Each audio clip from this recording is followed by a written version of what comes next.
ஆச்சி மசாலா. எந்த சமையலும் ருசி தேடும் ரகசியம் 20 ரூபாய். சீரகங்கள்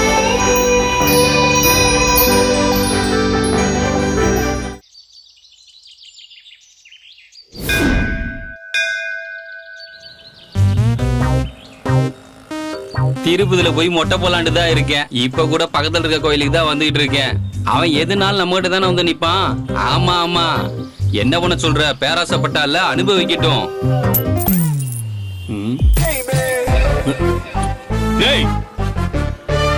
முத்து மச்சான், நீயாடா? யாரோ பாவமா இருக்காங்க சொல்லி காசு போட்டேன். சாரிடா. கிட்டத்தட்ட நானும் அந்த நிலைமையில தான் இப்ப இருக்கேன். என்னடா ஏதோ டென்ஷன்ல இருக்க போல. சரி வா, நம்ம சாமி கும்பிட்டு பேசலாம். நான் வரலடா. உள்ள பிள்ளையார் இருப்பாரு, அந்த ஆளுக்கு என்ன பார்த்தாலே பிடிக்காது. டேய், நான் கேட்டது என்னடா ஆச்சு? காலையில இருந்து எல்லாத்தையும் கேட்டு பார்த்துட்டேன்டா, எங்கேயுமே கிடைக்கலடா. திடீர்னு போன் பண்ணி 4 லட்ச ரூபாய் கேட்டேன்னா எப்படிடா ரெடி பண்ண முடியும்? நீ முத்து, நான் யார்கிட்ட போய் கேட்கறதுனே தெரியலடா. உள்ளூர்காரங்க யார்கிட்ட போய் கடன் கேட்டா அது என் வீட்டுக்கு தெரிஞ்ச பெரிய பிரச்சனை இல்ல. டவுன்ல எனக்கு தெரிஞ்ச எல்லார்கிட்டையும் பணம் கேட்டு பார்த்துட்டேன்டா. யாருமே என்னை நம்பி பணம் தர மாட்டேங்கிறாங்க. அதான் வேற வழி இல்லாம உன்கிட்ட வந்திருக்கேன். கொஞ்சம் ஹெல்ப் பண்றா ப்ளீஸ். ஆமா, உன் வீட்டுக்கு விஷயம் தெரியக்கூடாதுன்னு சொல்ற. அவங்களுக்கு தெரிஞ்சுதானே நீ பிசினஸ்ல இறங்குன? அந்த 4 லட்ச ரூபா பணம் வாங்கினதே என் வீட்டு ஆளுங்க கிட்ட தான். அப்பாவோட இன்சூரன்ஸ் பண்ண 4 லட்ச ரூபா வந்துச்சு. எல்லாருக்கும் சேர வேண்டிய பங்கை பிசினஸ் பண்றேன்னு நானே வாங்கிட்டேன். எப்படி மச்சான் உன்னை நம்பி அவ்வளவு பணம் தந்தாங்க? சும்மாவை தருவாங்க? அவங்களுக்கு ஒரு வாரத்துல பணத்தை திரும்பி தரேன்னு சொல்லி தான் வாங்கினேன். அதுவும் அவங்க கிட்ட வாங்கினதை டபுளா திரும்பி தரேன்னு சொல்லி தான் வாங்கினேன். ஏன்டா உனக்கே இதெல்லாம் ஓவரா தெரியல? எந்த நம்பிக்கையில ஒரு வாரத்துல பணத்தை தரேன்னு சொல்லி வாங்கின? அதான் சொன்னேன்ல, ஒரு ஃப்ராடை நம்பி ஏமாந்துட்டேன். நிறைய பணம் வரும்னு ஆசையை காட்டினான். அதை நம்பி தாண்டா எல்லாருக்கும் வாக்கு கொடுத்தேன். என்னடா ஏன்டா இப்படி ஒரு பிரச்சனையில சிக்கி இருக்க? ஒரு வாரத்துல பணத்தை டபுளா தரேன்னு சொல்லியிருக்கேன். அட்லீஸ்ட் வாங்கின பணத்தையாவது திரும்ப கொடுத்தா தாண்டா தப்பிப்பேன். இல்லைன்னா என்னை வீட்டை விட்டு அனுப்பிடுவாங்கடா. எனக்கு 2 பசங்க வேற இருக்காங்க. உனக்கே தெரியும்ல, நான் வேற எங்க போவேன் சொல்லு? நீ தானே ஹெல்ப் பண்ணும், ப்ளீஸ்ரா. மச்சான், உன் நிலைமை எனக்கு புரியுது. ஆனா உடனே 4 லட்ச ரூபா ரெடி பண்றதா கஷ்டம்டா. ஷோ, இப்ப என்ன பண்றதுன்னே தெரியலடா. இன்னும் 3 நாள் தான் இருக்கு. அதுக்குள்ள பணத்தை ரெடி பண்ணலன்னா பெரிய பிரச்சனை ஆயிடும்டா. ஏண்டா உன் சின்ன தம்பி தருமதுரையிட்ட கேட்டு பார்க்க வேண்டியதானே? நம்ம ஊர்ல உன் தம்பி கடன் கேட்டா யாரா இருந்தாலும் கொடுப்பாங்க. நீ வேறடா, ஏற்கனவே அவன்கிட்ட நிறைய பணம் வாங்கியிருக்கேன். தினமும் 50 100 கூட அவன்கிட்ட தானே போய் வாங்கிட்டு இருக்கேன். அது மட்டும் இல்லை, நான் கேட்டதால மட்டும் பணம் யாரும் தூக்கி தரல. தர்மா தான் சிபாரிசு பண்ணி பணத்தை வாங்கி கொடுத்துருக்கான். இப்போ அவங்ககிட்டே போய் பணத்தை விட்டுட்டு வந்துட்டு நின்னா அவன் என்னை மதிக்கவே மாட்டான்டா. மச்சான், ஒரு சூப்பர் ஐடியா இருக்கு, பண்றியா? என்னடா? லாட்டரி சீட்டு கேள்விப்பட்டிருக்கியா? நீ அதான் இப்ப நம்ம ஊர்ல கிடையாதுடா. தடை பண்ணி தான் பல வருஷம் ஆச்சு. நம்ம ஊர்ல தானே தடை பண்ணிருக்காங்க. ஆனா கேரளாவுல இன்னும் இருந்துகிட்டு தான் இருக்கு. மச்சான், கேரளா லாட்டரி சீட்டு பிசினஸ் நம்ம ஊர்ல இல்லீகலா நடந்துகிட்டு தான் இருக்கு. நீயும் ஒரு 5000 ரூபாய்க்கு லாட்டரி சீட்டு வாங்கு. உனக்கு லக் இருந்தா உன் பிரச்சனை எல்லாம் ஒரே நாள்ல சரியாயிரும். ஐடியாலாம் நல்லா தான் இருக்கு. ஆனா அதுக்கு லக்குன்னு ஒண்ணு இருக்கணுமே, அதுதான் எனக்கு சுத்தமா இல்லையே. அப்படியெல்லாம் சொல்லாத மச்சான். நம்ம ராமமூர்த்தி இல்ல, 4 வருஷத்துக்கு முன்னாடி கடன் பிரச்சனையில ஊரை விட்டு போயிட்டான். அவன் லாட்டரி சீட்டால தான் இன்னைக்கு சென்னையில வீடு காருன்னு செட்டில் ஆயிருக்கான். அவனுக்கே லக் இருக்கும்போது உனக்கு இருக்காதான் மச்சான்? அப்ப லாட்டரி சீட்டு வாங்கிடலாங்கிறியா? நம்பி வாங்கு மச்சான். சரி இரு, நான் சாமி கும்பிட்டு வந்துடுறேன்.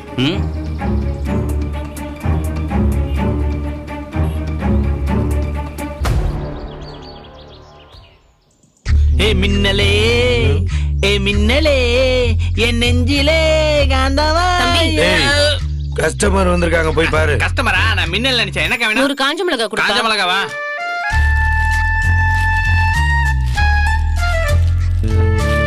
சரியா இருக்கு. மாமா, என்னக்கா? இந்தாப்பா காஃபி. என்னக்கா? இதுக்கப்புறம் சில்லறை எடுத்துட்டு வாங்க. சில்லறை இல்லப்பா. இந்த வரேன்க்கா. அண்ணே, 40 ரூபா போக மீதி சில்லறை கொடுங்க. கொடுங்கக்கா. இந்தாடா. இந்தாங்கக்கா.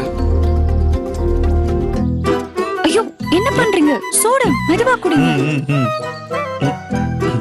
நான் அவசரமா ஒரு முக்கியமான வேலையா வியாபாரிய பார்க்க போனோம். அதனால நீ தோனி கடையை பார்த்துக்கங்கண்ணே. சரி, ஓகே. சரி, நான் சீக்கிரம் போயிட்டு வந்துடுறேன். பார்வதி, இந்த கல்லாப்பட்டிக்குள்ள வண்டி சாவிற்கு எடுத்து கொடு. இந்தாங்க மாமா. சரி. ஆமா, நீ ஏன் நின்னுட்டே இருக்க? கல்லாப்பட்டியில உட்காரு. ஆஹா வேண்டாம் மாமா, நான் அங்க இருந்தே பாத்துக்கிறேன். இங்க பாரு, பொருள் எடுத்து கொடுக்கறதெல்லாம் தோனி பாத்துப்பான். நீ கல்லாப்பட்டியில உட்காரு.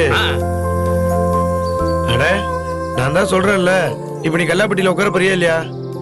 ம், சரி.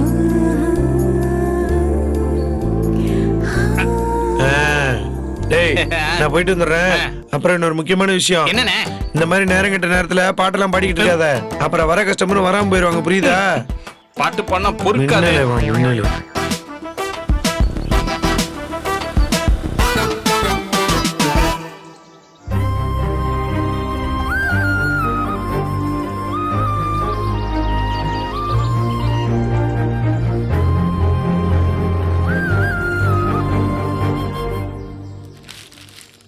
தம்பி, அண்ணே வாங்கண்ணே. என்னண்ணே வீடியோ வேணும்? ஒரு கட்டி கொடுப்பா. என்ன கேட்டீங்க? பீடி. உனக்கு குடும்பம் இருக்கா? ஏன்பா அப்படி கேக்குற? பீடி தானே கேட்டேன். யோ, பீடி சிகரெட் தண்ணி கிண்ணின்னு குடிச்சு ஏன் இப்படி உடம்ப கெடுத்துக்கிறீங்க? என்னப்பா பீடி கேட்டா ஏடா கூடமா பேசுற? ஏடா குடும்பமா பேசுறேன்? ஆமா. மொபன இங்க பாரு, எங்க அக்கா இருக்கன்றத நீ தப்பிச்ச. இல்லன்னு வச்சுக்கேன், உன் கண்ணாடி தெரிச்சிரும். ஒழுங்கா ஓடு போயா. போய வந்துட்டான். பீடி இருக்கா சிகரெட் இருக்கான்னு. தோனி, அக்கா என்ன நீ? மாமா என்ன சொல்லிட்டு போயிருக்காரு? கஸ்டமர் கிட்ட எல்லாம் ஒழுங்கா நடந்துக்கணும்னு சொல்லிருக்காருல்ல. அட என்னக்கா நீங்க? அண்ணனுடைய பாலிசியே தனிக்கா. அதாவது சிகரெட் பழக்கம் புற்றுநோய் உண்டாக்கும், குடி பழக்கம் உடல்நலத்தை கெடுக்கும். இதெல்லாம் வித்தா காசுபடத்தை சம்பாரிச்சிடலாம், ஆனா நல்ல மக்களை சம்பாதிக்க முடியாதுல்ல. இதெல்லாம் எங்க அண்ணனுடைய தாரக மந்திரங்கா. என்னக்கா நீங்க இது தெரியாம இருக்கீங்க?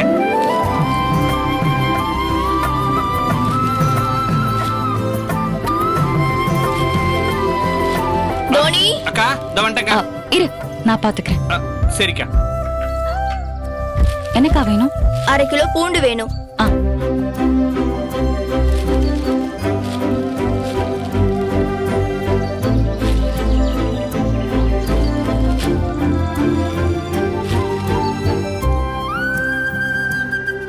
ஏமா, 4 பல்லு பூண்டு சேர்த்து போட்டாதான் என்னவா? கூட குறைய இல்லாம இப்படி கரெக்டா போட்டுட்டு இருக்க. ஏங்கா 4 பல்லு பூண்டு தானேன்னு சாதாரணமா சொல்றீங்க? பூண்டு விக்கிற விலை என்னன்னு தெரியுமா? இந்த பூண்டும் மிளகும் எல்லாம் பார்க்க சின்னதா இருக்கிறதுனால நமக்கு சாதாரணமா தெரியும். ஆனா ஒவ்வொரு மிளகுக்கும், ஒரு பல்லு பூண்டுக்கும் விலை இருக்கு தெரியுமா? கருவேப்பிலை, கொத்தமல்லி இதெல்லாம் சும்மா கொடுக்கலாம், ஏன்னா அதெல்லாம் நம்ம வீட்டு தோட்டத்துல கிடைக்கும். ஆனா இதெல்லாம் வெளியில இருந்து வர்றது இல்ல. இத சும்மா கொடுத்தா கட்டுப்படி ஆகாதுல்ல.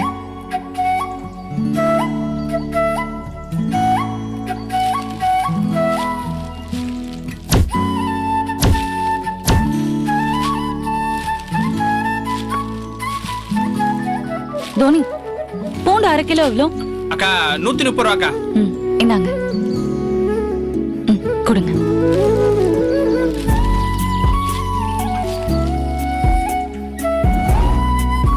இந்த செல்ல தராங்க இருங்க. இந்தா, இதை கொடுத்துரு. அக்கா இந்தாங்கக்கா. தோனி, என்னக்கா? யார் இந்த பொண்ணு? உங்க ஓனரை கட்டிக்க போறவளா? இவ்ளோ விவரமா இருக்கா? ஐயோ அக்கா, இவங்க நம்ம தர்மண்ண சொந்தக்காரங்க, சென்னையில இருந்து வந்திருக்காங்க. ஓஹோ, அப்படியா? ஆ, ஆனா உண்மையிலேயே உங்க அண்ணன் தர்மா மட்டும் இவள கல்யாணம் பண்ணிக்கிட்டான்னு வச்சுக்கோ, 3 மாசத்துல இன்னொரு மளிகை கடை வச்சிருவா. சரியான கெட்டிக்காரி தான். சரிப்பா, நான் வரேன்பா. வாயப்பு. அக்கா, இந்நேரம் தர்மண்ண மட்டும் இருந்திருந்தாரு வச்சுக்காங்க, இந்த அக்கா கேட்டதுக்கு 1/2 கிலோ பூண்டுக்கு 1/4 கிலோ பூண்டு எக்ஸ்ட்ரா போட்டு கொடுத்துருப்பாருக்கா. ஏன்னா அவங்க கிட்ட பேச்சு கொடுத்து வாய் மீள முடியாதுக்கா. ஆனா நீங்க இருக்கீங்களே, 2 வார்த்தையில அவங்க வாய் அடைச்சிட்டீங்கக்கா. சூப்பர்க்கா நீங்க. சரி சரி, இது கடையோட ஷாம்பு. வேலை நேரத்துல உனக்கு என்ன பேச்சு? போ, போய் வேலையை பாரு. நாளைக்காவது தலைக்கு சாம்பு போட்டு குடிக்கலான்னு பார்த்தா முடியாது போலயே.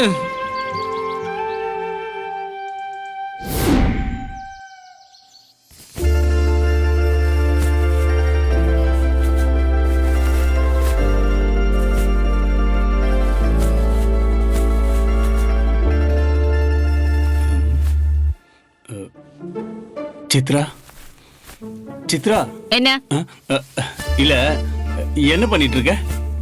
பார்த்தா தெரியலையா? ஓ, துணி மடிச்சிட்டு இருக்கியா? இல்ல பாத்திரம் கழுவிக்கிட்டு இருக்கேன். உனக்கு எப்பவுமே நக்கல் தான். இதான் உன்கிட்ட எனக்கு ரொம்ப பிடிச்சிருக்கு. ஓ, இப்பெல்லாம் நான் கோவமா பேசினா அது உனக்கு நக்கல் மாதிரி தெரியுதா? நல்ல முன்னேற்றம். இப்படியே பழகிக்கோ, அதான் உனக்கு நல்லது. அப்படி இல்ல சித்ரா, நீ கோவப்படுறது என் நல்லதுக்கு தானே, அதான் நான் பெருசா எடுத்துக்கிறது இல்ல. நான் கோவப்பட்டா உனக்கும் கோவம் வரணையா? அப்பதான் உனக்கும் சுடு சொன்ன இருக்குன்னு அர்த்தம். அது இருந்தா தானே முன்னேற முடியும். ஓஹோ, இதுக்கு இப்படி எல்லாம் ஒரு அர்த்தம் இருக்கா? இது எனக்கு தெரியாமே போயிச்சே. தெரிஞ்சிருந்தா மட்டும் என்ன செஞ்சிருப்ப? ஒன்னும் செஞ்சிருக்க மாட்டேன். இந்த சின்ன விஷயம் கூட நான் தான் உனக்கு சொல்லிக் கொடுக்க வேண்டியதா இருக்கு. உன்னெல்லாம் வச்சுட்டு என்ன பண்றதுனே தெரியல. ஐயோ சித்ரா, கொஞ்சம் மெதுவா பேச, வெளியில யாராவது கேட்டு போறாங்க. இதுக்கு ஒண்ணும் குறைச்சல் இல்ல. ச்சே.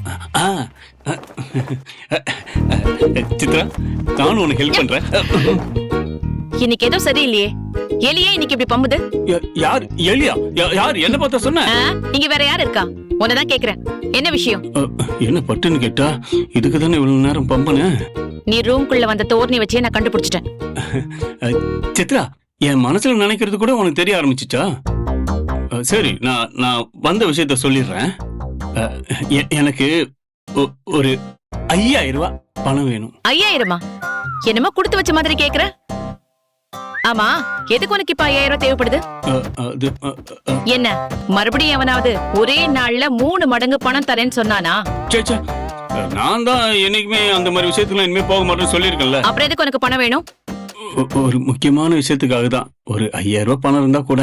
இல்ல, முதல்ல நீ எதுக்குன்னு சொல்லு. அது லாட்டரி சீட்டு இருக்குல்ல, லாட்டரி சீட்டு. அதானே, நீ எப்ப சொன்ன மாதிரி நடந்திருக்க. கடைசி வரைக்கும் நீ எல்லாம் திருந்தவே மாட்ட.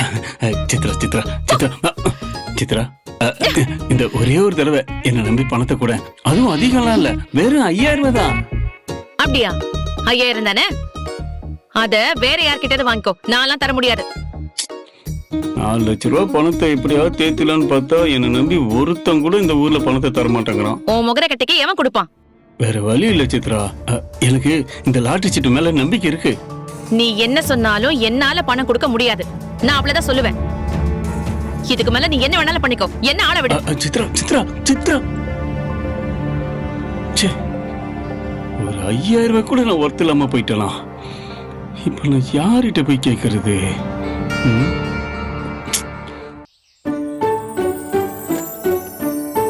அக்கா, 5 முட்டை, 4 துணி சோப்பு, 2 மசாலா பொடி, ஒரு ரஸ்க்கு, அப்புறம் வந்து ஒரு மல்லிப்பொடி, மொத்தம் 130 ரூபா. அன்னைக்கு தம்பி 2 பிஸ்கெட் வாங்கிட்டு போனாப்ல. சரி. காசு இல்லைன்னு சொல்லிட்டு நான் தான் கொடுத்தேன். இப்ப காசு இருக்குல்ல, மொத்தமா கொடுக்க 150 ரூபா.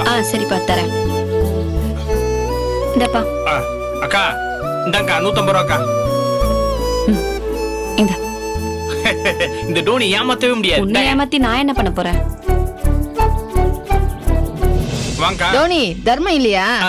அண்ணன் வெளியே போயிருக்காருக்கா. உங்களுக்கு என்னக்கா வேணும்? போன மாசம் கணக்கு முடிக்கணும், அதான் தர்மாவை பார்த்து பணத்தை கொடுத்துட்டு போலான்னு வந்தேன். அதுக்கு என்ன, அக்கா கிட்ட கொடுத்துட்டு போங்க, அண்ணன் வந்தோடனே சொல்லிக்கலாம். சரிப்பா. இல்ல, என்னக்கா, ஏன்க்கா? இவங்க நம்ம ரெகுலர் கஸ்டமர் தான்க்கா. அவங்களுக்கு இங்க அக்கவுண்ட் இருக்கு, அந்த பணத்தை கொடுக்க வந்திருக்காங்க. வாங்கிக்கங்க அக்கா, கொடுங்க அக்கா. இல்ல தோனி, தர்மா மாமா இருந்தாதான் இதுக்கான கணக்கு வழக்கெல்லாம் கரெக்டா பார்க்க முடியும். அக்கா, தப்பா எடுத்துக்காதீங்க. நீங்க ஒரு 1/2 மணி நேரம் கழிச்சு வாங்க, அதுக்குள்ள மாமா வந்துருவாரு. நீங்க பணத்தை அவர் கையிலே கொடுத்துருங்க. சரிம்மா, நான் அப்புறமா வரேன். சரிக்கா. அக்கா, ஒரு விஷயத்தை கூட லேஸ்ல விட்டுற மாட்டீங்களே, எல்லாத்தையும் கரெக்டா புடிச்சிடுறீங்களே, எப்படிக்கா அது?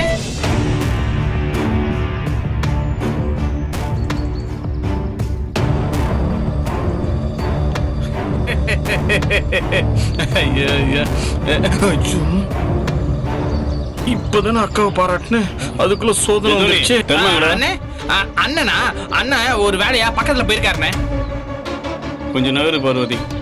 மாமா, என்ன வேணும் மாமா? பணம் எடுக்கணும், கொஞ்சம் இந்த பக்கம் வா. உன்கிட்ட தான் சொல்லிட்டு இருக்கேன், பணம் எடுக்கணும், நகரு. மாமா, தப்பா எடுத்துக்காதீங்க. நீங்க தர்மா மாமா வந்ததுக்கு அப்புறம் பணம் எடுத்துக்கோங்களேன். என்னது? இல்ல, தர்மா மாமா என்கிட்ட எதுவுமே சொல்லல, அதான் நீங்க அவர்கிட்ட சொல்லிட்டு பணத்தை எடுத்துக்கோங்க. அது சொல்றது நீ யாரு? முதல்ல உன்னை யாரு இங்க உட்கார வச்சது? அண்ணன் அண்ணன் தான் வெளியே போயிட்டு வர வரைக்கும் அக்காவை பாத்துக்க சொல்லிட்டு போயிருக்காருண்ணே. இவரு, இது எங்க கடை, நான் தினமும் வந்து பணத்தை எடுத்துட்டு தான் போவேன். அதுக்கெல்லாம் யார்கிட்ட கேட்க வேண்டிய அவசியம் இல்ல. முதல்ல நீ எனக்கு ஆர்டர் போடாத சரியா? இங்க இருக்க நடப்புகள்லாம் உனக்கு ஒண்ணும் தெரியாது. நான் சீக்கிரம் வெளில போகணும். நீ கொஞ்சம் நவரு. நீ என்ன நினைச்சிட்டு இருக்க? நானும் ரொம்ப பொறுமையா பேசிட்டு இருக்கேன். ரொம்ப பண்ணிட்டு இருக்க. இப்ப நகர போறே இல்லையா? மன்னிச்சிடுங்க மாமா, நான் போனதுக்கு அப்புறம் வேணா நீங்க வாங்க.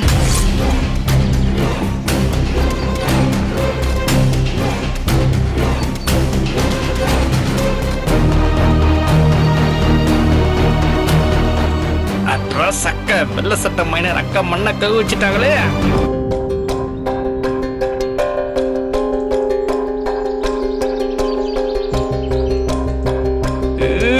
அதெல்லாம் நான் பாத்துக்கிறேன், நீங்க வாங்க. பாத்துக்கலாம். கடவுளே, பார்வதி அக்கா மனசு மாறக்கூடாது. கல்லால இருந்து ஒரு பணம் கூட போக கூடாது. நான் கூப்பிடுறேன். வந்திருக்கிறது தெரியுதுல்ல, நகரு. தர்மா மாமா வெளியில போயிருக்காரு. சரி, அதுக்கு என்ன? அந்த பக்கம் போ, நான் பணத்தை எடுக்கணும். மாமா, தர்மா மாமா வர வரைக்கும் என்ன பாத்துக்க சொல்லிட்டு போயிருக்காரு. அதனால என்ன? நான் கடைக்கு வரக்கூடாதா? அப்படி ஏதாவது அவன் சொல்லிட்டு போயிருக்கானா? ஐயோ, அப்படிலாம் எதுவும் சொல்லல மாமா. அப்புறம் எதுக்காக வழியை மறைச்சிட்டு இருக்க? தள்ளு, பணத்தை எடுத்துட்டு போகணும். தர்மா மாமா நீங்க பணம் எடுக்க வருவீங்கன்னு சொல்லவே இல்லை. அவன் சொல்லலன்னா நான் பணம் எடுக்க கூடாதா? இந்த பாரு, இது எங்க கடை. வழக்கமா இங்க வந்துதான் நான் பணம் எடுத்துட்டு போவேன். புதுசா வந்துட்டு அதிகாரம் பண்ற வேலையெல்லாம் என்கிட்ட வச்சு கூடாது சொல்லிட்டேன். தப்பா எடுத்துக்காதீங்க மாமா. தர்மா மாமா வந்ததும் நான் போயிடுறேன். நீங்க அப்ப வந்து பணம் வாங்கிக்கோங்க ப்ளீஸ். என்ன நினைச்சுக்கிட்டு இருக்க உன் மனசுல? என் கடைக்கு வந்து நான் பணம் எடுக்கணும்னு சொன்னா வேண்டான்னு சொல்ற? அத சொல்றதுக்கு நீ யாரு? ஐயோ மாமா, நான் அப்படியெல்லாம் சொல்லல மாமா. நீ சொன்னதுக்கு அதான் அர்த்தம். இங்க பாரு, நீ சொல்லி நான் கேட்க வேண்டிய அவசியம் எனக்கு இல்ல. நான் பணத்தை எடுத்துட்டு தான் போவேன். மன்னிச்சிடுங்க மாமா. தர்மா மாமா வந்ததுக்கு அப்புறம் வாங்க. ஓ, அந்த அளவுக்கு ஆயிடுச்சா? எங்க வீட்டுக்குள்ள இருந்துகிட்டு என்னையே எதிர்த்து பேசுறியா? டேய் ராஜதுர, அவ எங்கடா எதிர்த்து பேசுனா? அவ எதிர்த்து பேசலையே. தர்மா வந்ததும் தானே வர சொன்னா. அது எப்படி எதிர்த்து பேசுறதா ஆகும்? அம்மா கரெக்டான நேரத்துக்கு வந்திருக்காங்க. எப்பவுமே லேட்டா வருவாங்க, நீ சீக்கிரமா வந்துட்டாங்க. உனக்கு பணம் வேணும்னா தர்மா வந்ததுக்கு அப்புறம் அவகிட்ட கேட்டு எடுத்துட்டு போ. அதை விட்டுட்டு இவள போய் அதட்டிட்டு இருக்க. அப்ப இந்த கடைக்கு வந்து பணம் எடுக்கிற உரிமை எனக்கு இல்ல. உரிமை இருக்குடா, நான் இல்லன்னு சொல்லல. ஆனா உன்னை விட எனக்கு தான் இந்த கடையில அதிக உரிமை இருக்கு. நானே இங்க இருந்து தர்மா கிட்ட கேட்காம ஒத்த ரூபா கூட எடுக்க மாட்டேன். அதானே நியாயம்? நீ அப்படிதானே நடந்துக்கணும். அதானே நல்லது. தள்ளுமா, உனக்கு வச்சுக்கிற ஒரு நாள். அத்தை, எனக்கு என்ன பண்றதுன்னே தெரியல. அதான். நீ எதுக்குமா தயங்கி நிக்கிற? இல்லத்த, ராஜதோர மாமாவும் செல்வா மாமாவும் கோமா போனாங்க. அவனுங்க போனா போயிட்டு போறானுங்க. அது விடு பார்வதி, நீ எந்த தப்பும் செய்யல. உன் இடத்துல நான் இருந்திருந்தா கூட இப்படிதான் நடந்திருப்பேன். அவனுங்களை எல்லாம் நினைச்சு நீ ஒண்ணும் கவலைப்படாத. அவனுங்க இப்படி பட்டாதான் திருந்துவானுங்க. நீ தைரியமா இரு. நீ முதல்ல உட்காரு. அட உட்காரு.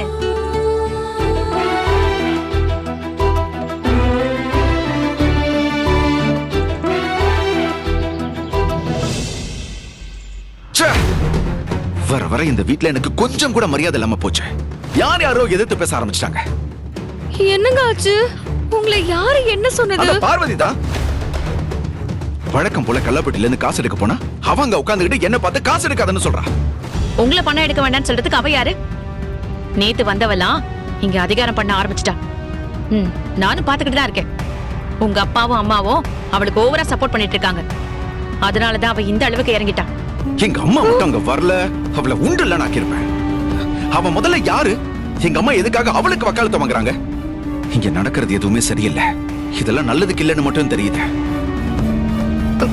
என்னங்க நீங்க எதுக்குங்க தர்மா இல்லாத நேரத்துல கடைக்கு போனீங்க? இது எங்க கடை. இந்த கடையில எனக்கு எல்லா உரிமையும் இருக்கு. எங்க கடையில பணம் எடுக்கிறதுல இவளுக்கு என்ன பிரச்சனை? முதல்ல இவளை கல்லாப்பட்டியில உட்கார வச்சுதான் தப்பு. எல்லாம் தர்மாவை சொல்லணும். உங்க தம்பிக்கு தான் நீங்க கடைக்கு வருவீங்கன்னு தெரியும்ல. அப்ப அவன் போகும்போது அந்த பார்வதி கிட்ட சொல்லிட்டு போயிருக்கணும். தர்மா அவகிட்ட சொல்லாம போனதுனாலதான் அவன் உங்களை எதிர்த்து பேசியிருக்கான். அவன் போற அவசரத்துல சொல்லாம போயிருப்பான். இவளுக்கு தெரிய வேண்டாம். நான் வெளியாளா? நான் இந்த குடும்பத்தாள் தானே. போனா போகுதுன்னு விட்டா ரொம்ப ஓவரா தான் போய்கிட்டு இருக்கா. அதான் அன்னைக்கே அவளை ஹாஸ்டல்ல சேர்க்கலாம்னு சொன்னேன். இன்னைக்கு ஹாஸ்டல்ல சேர்த்திருந்தா இப்படி அசிங்கப்பட்டு நின்றுப்பனா? மாட்டேன்ல. சரி சரி சரி. உங்க அம்மா தான் அவளை தாங்கன்னு தாங்குறாங்கல்ல, அந்த தைரியத்துல தான் அவ இன்னைக்கு உங்களையும் எதிர்த்து பேசியிருக்கா. பார்க்க உண்ணாமுஞ்ச மாதிரி இருந்துகிட்டு உள்ளுக்குள்ள எவ்வளவு வன்மத்தை வச்சிருக்கா. இவன் இந்த வீட்டுக்குள்ள இருந்தா இந்த வீடு எப்படி உருப்படும்? அது உங்களுக்கு புரிஞ்சு என்ன பிரயோஜனம்? உங்க அம்மாவுக்குள்ள புரியணும். அவங்க தான் அவளை என்னமோ அவ வானத்துல இருந்து குதிச்சு வந்த மாதிரி அவளை நடத்துறாங்க. நேத்து வந்து அவளுக்காக உங்க அம்மா எல்லாரையும் எதிர்த்து பேசுறாங்க. எங்க அம்மா அவளுக்காக எங்களை வீட்டை விட்டு வெளில போக சொல்ற அளவுக்கு துணிஞ்சிட்டாங்கல்ல. இருக்கு கொஞ்ச நாள் விட்டு வச்சதுக்கு எவ்வளவு ஆட்டம் ஆடிட்டா. இதுக்கு மேல அவளை வீட்டுல விட்டு வச்சா தப்பா போயிடும். விட மாட்டேன் விட மாட்டேன். முதல்ல அவ இந்த வீட்டை விட்டு போனாதான் எல்லாரும் நிம்மதியா இருப்பாங்க. அதுக்கு ஏதாவது வழி இருந்தா பாருங்க.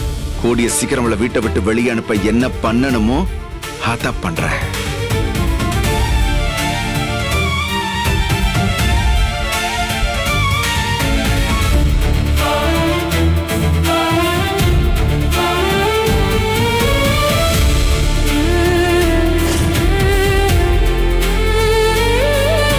ஆச்சி மசாலா. எந்த சமையலும் ருசி தேடும் ரகசியம் 20 ரூபாய். ஆச்சி மசாலா. எந்த சமையலும் ருசி தேடும் ரகசியம் 20 ரூபாய். இந்த வீடியோ உங்களுக்கு பிடிச்சிருந்தா சரிகமா டைஸ் டிவி ஷோஸ் தமிழுக்கு லைக் பண்ணுங்க, ஷேர் பண்ணுங்க, சப்ஸ்கிரைப் பண்ணுங்க.